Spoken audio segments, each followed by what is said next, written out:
है, आज ही तुमने यहाँ की प्रजा को जीवन दान दिया है। हे वत्स, अब से यह दिन प्रति ब्रह्म भाग हो गया है, जो मूर्ति भेद से विभिन्न नामों से विख्यात है। वहीं पर त्रैलोक से पूजित दुर्गा अमृत प्राप्त करने के अर्थ में जीवित पुत्रिका कहलाई है।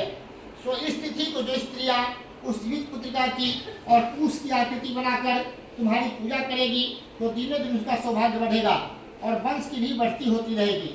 हे महाभाग, इस विषय में विचार करने की भी आवश्यकता नहीं है।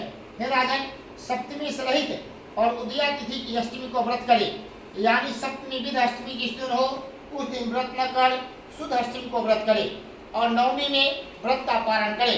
यदि इस पर ध्यान नहीं दिया गया तो फल नष्ट हो ही जाएगा और सौभाग्य अवश्य नष्ट हो जाएगा। इसलिए अष्टमी तिथि का पारण न करके नवमी तिथि को पारण करे। जीवित वाहन को इस तरह का वरदान देकर गरुड़ वैकुंठ धाम को चले गए और राजा भी अपनी पत्नी के साथ अपने नगर को वापस चले आए। धौम्य द्रौपदी से कहते हैं कि हे देवी, मैंने यह अक्सर दुर्लभ व्रत तुमको बतलाया है।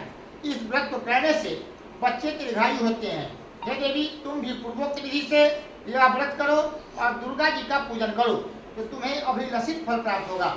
मुनिराज धौम्य की बात सुनकर द्रौपदी के हृदय में एक प्रकार का कौतूहल उत्पन्न हुआ और पूर्वाश्रमी स्त्रियों को बुलाकर उनके साथ यह उत्तम व्रत किया। गौतम जी ने कहा कि यह व्रत उसके प्रभाव को किसी एक चिल्ही ने सुन लिया और अपनी सखी सियारिन को बतलाया। उसके बाद पीपल वृक्ष की शाखा पर बैठकर उस चिल्ही ने और वृक्ष के खोते में बैठकर सियारिन ने भी व्रत किया। फिर वही चिल्ही किसी उत्तम ब्राह्मण के मुंह से यह कथा सुनाई और पीपल के खोते में बैठे हुई अपनी सखी को सुनाया। सियारिन ने आधी कथा सुनी थी कि उसे भूख लग गई और वह उसी समय सबसे भरे हुए श्मशान में पहुंची। वहां उन्होंने इच्छा भर मांस का भोजन किया और चिल्ही बिना खाए पिए रह गई। सवेरा हो गया, सवेरे वह गौशाले में गई और वहां गौ का दूध पिया। इस तरह नवमी को उसने व्रत का पारण किया। कुछ दिनों के बाद वे दोनों मर गई और अयोध्या में किसी धनी व्यापारी के घर जन्मी। संजोग से दोनों का जन्म एक ही घर में हुआ, जिसमें सियारिन ज्येष्ठ हुई और चिल्ही छोटी हुई। वे दोनों सभी शुभ लक्षणों से युक्त थी, इसलिए बड़ी लड़की काशीराज के और छोटी उसके मंत्री के साथ ग्राहपत अग्नि के सामने विधि पूर्वक ब्याही गई। पूर्व जन्म के कर्म फल से वह मृगनयनी रानी हुई। जिस किसी भी संतान को उत्पन्न करती वह मर जाती थी और पूर्व जन्म की बातों का स्मरण करने वाली मंत्री की पत्नी ने अष्ट वसुओं के सदृश तेजस्वी 8 बेटे उत्पन्न किए और सभी जीवित रह गए।